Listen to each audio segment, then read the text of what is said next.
ప్రియులారా, ప్రార్థన చేసుకుందాం. మహోన్నతుడా, పరిశుద్ధుడా, మీకు వందనాలు, స్తోత్రాలు.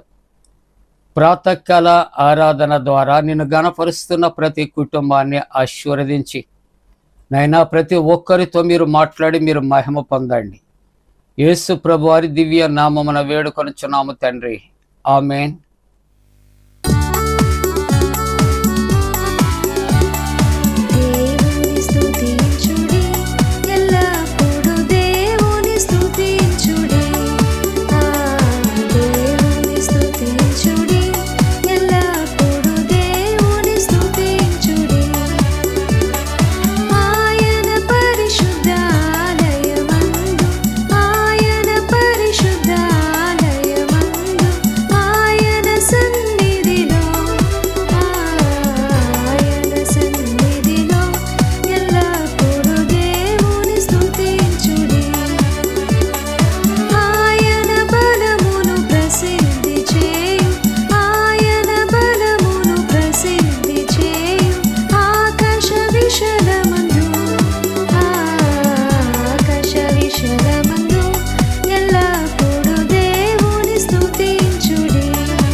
ప్రియులారా, ప్రభు పేరట మీకు శుభాలు. జన్మదినాలు, వివాహ దినాలు జరుపుకుంటున్న కుటుంబాలకు యేసుక్రీస్తు ప్రభు పరిశుద్ధ నామమున పండు friends and sisters YouTube channel ద్వారా శుభాలు మీకు తెలియజేస్తున్నాం. మీ కొరకు ప్రార్థన చేస్తూ ఉన్నాం. మంచిదండి, దేవుడు మిమ్మలను దీవించునుగాక. ఈ ప్రాతకాల ఆరాధన కొరకు ఏర్పాటు చేయబడిన పరిశుద్ధ లేఖనాన్ని కలిసి చదువుకుందాం. అందరూ కూడా పరిశుద్ధ గ్రంథాలు తెరచి మత్తయి సువార్త 5వ అధ్యాయం 13వ వచనాన్ని మనం కలిసి చదువుకుందాం. మత్తయి సువార్త 5వ అధ్యాయము 13వ వచనాన్ని కలిసి చదువుకుందాం.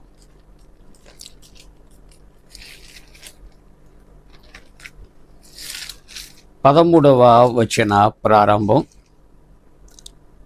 మీరు లోకమునకు ఉప్పై ఉన్నారు.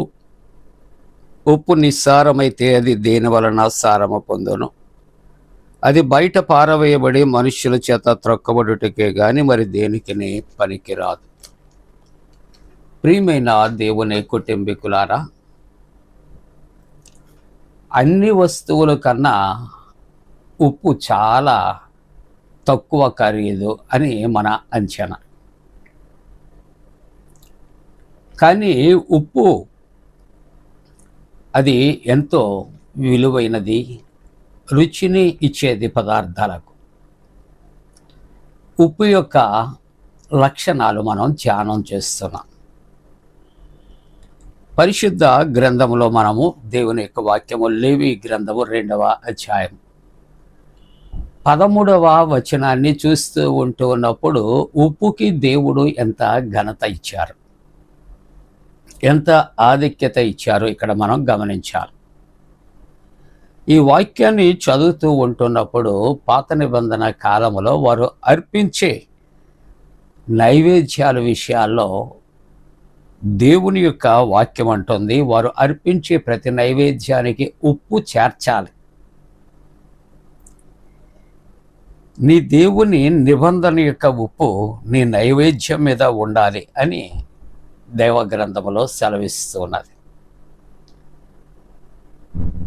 మానవుని యొక్క జీవితము కూడా ఒకప్పుడు ఎన్నిక లేనిది అని నేను జ్ఞాపకం చేశాను, విలువ లేనిది అని జ్ఞాపకం చేశాను.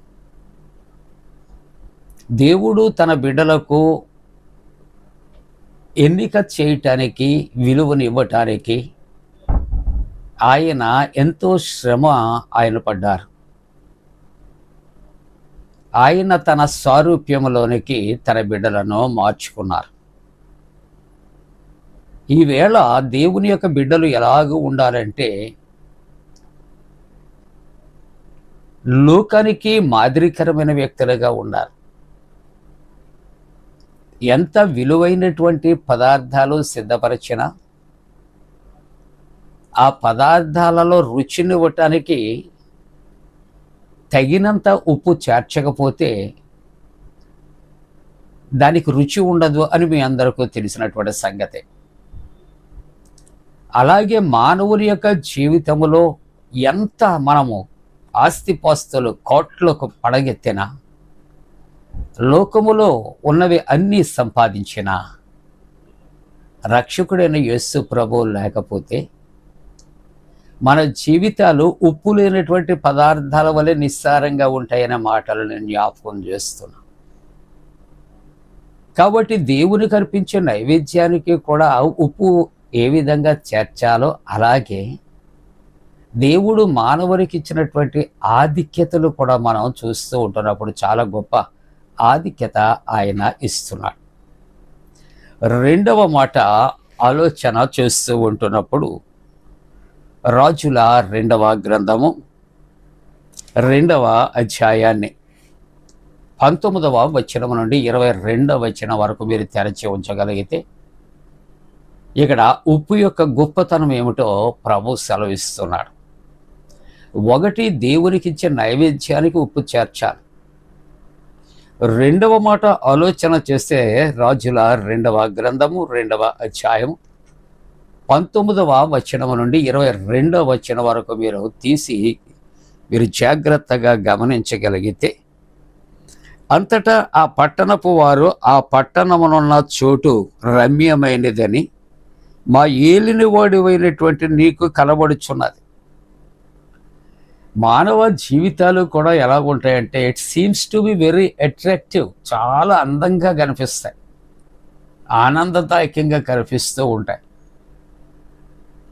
ఉదాహరణకు ఎడారులలో నీటి మావులు, ఎండమావులు అంటాం.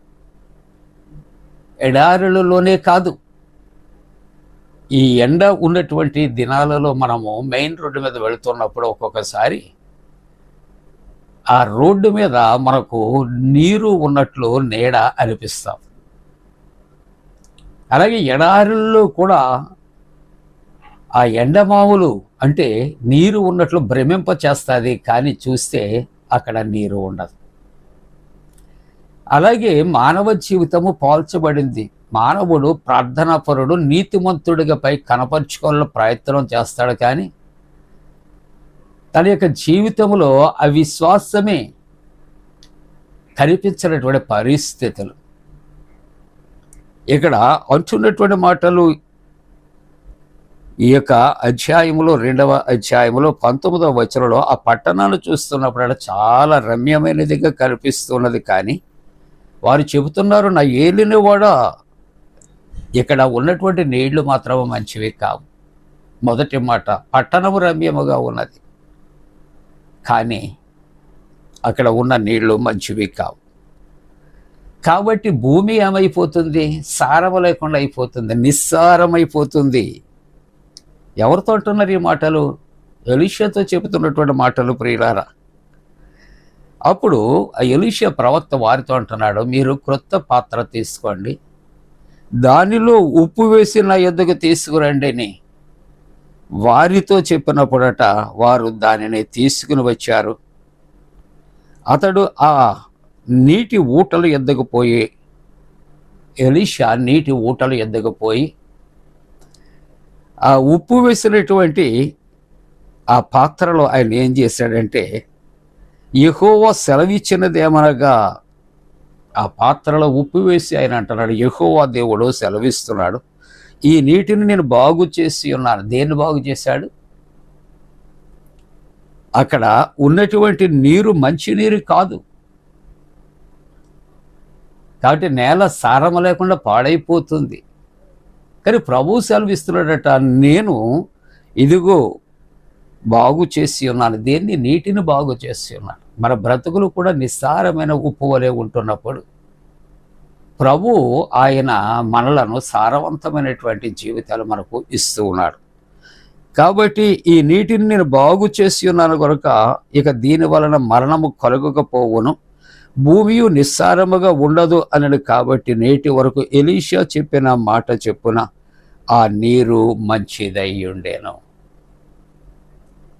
కాబట్టి మన జీవితాలు నిస్సారముగా ఒకవేళ ఉన్నట్లయితే ఆ పట్టణము వలె ఏదో రమ్యమైనటువంటి వారిగా భక్తి కలిగిన వారేముగా మనం కనిపించిన మనలో ఉన్నటువంటి ఈ యొక్క నిస్సారమైనటువంటి బ్రతుకులను యెహోవా దేవుడు మాత్రమే మార్చగలడని క్రొత్త పాత్ర తీసుకుని వచ్చి ఓటల యొద్దకు వెళ్ళి ఉప్పును వేసి యెహోవా మాట ఆయన సెలవిచ్చి యెహోవా ఈ నీటిని బాగు చేసి ఉన్నాడు అని సెలవిచ్చినటువంటి ప్రవక్త ఎలీషా మాటలు ఉదయకాలం జ్ఞాపకం చేసుకుంటూ మన జీవితాల్లో కూడా ఆ ఉప్పు అనగా మధురమైన దేవుని యొక్క మాటలు మన జీవితాల్లో కలిగి ఉండి ఆయన చెప్పినట్లు చేయగలిగితే ఎందుకు ఎవరికి కలిసిరాని పనికిరాని మానవయుడి యొక్క పతనమైన జీవితం పనికి వచ్చే జీవితముగా ఆయన చేయగలడు. అలాగన ఉప్పు యొక్క తత్వాన్ని రుచిని కలిగి ఉండటానికి దేవుడు తన పరిశుద్ధాత్మ కూడిన మనపై మెండుగా కుమరించునుగాక. ఆమేన్. ప్రార్థన. పరిశుద్ధుడా నీకు వందనాలు. ఉప్పు యొక్క గుణగణాలు లక్షణాలు మాతో మాట్లాడు. ఏ యోగ్యత లేని మా జీవితాలకు నాయనా ఇదిగో ప్రభా, మరి తండ్రి నీవే నీ ప్రేమ చేత యోగ్యతనిచ్చావు. ఆరాధనలో ఉన్న కుటుంబాలు దీవించి ఆశీర్వదించి వారి బిడ్డలను దీవించి బలహీనతలను ఆరోగ్యంతో ఉన్న వారిని స్వస్థపరచువని రక్షణలో నడిపించువని ప్రభా, అనేకమైనటువంటి నాయన శోధన వేదనలో ఉన్నటువంటి కుటుంబాలను నాయన నువ్వు తప్పించుమని, లేచి నడవలేని పరిస్థితుల్లో ఉన్నటువంటి బిడ్డలను దర్శించి ప్రేమగల హస్తముతో ముట్టి వారిని తండ్రినైనా నడిపించుమని, వారి ప్రార్థనల విజ్ఞాపనలు ఆలకించమని ప్రార్థిస్తూ యేసు ప్రభు దివ్య నామమున వేడుకొనుచున్నాం తండ్రి. ఆమేన్. మన పరమ తండ్రి అయిన దేవుని యొక్క ప్రేమయు ప్రభువైన యేసుక్రీస్తు ప్రభు కృపయు పరిశుద్ధాత్మ అన్యోన్య సహవాసం ఉదయకాలపు ఆరాధన ద్వారా నేను కనపరుస్తున్న కుటుంబాలకు తోడు సంరక్షించి కాపాడునుగాక.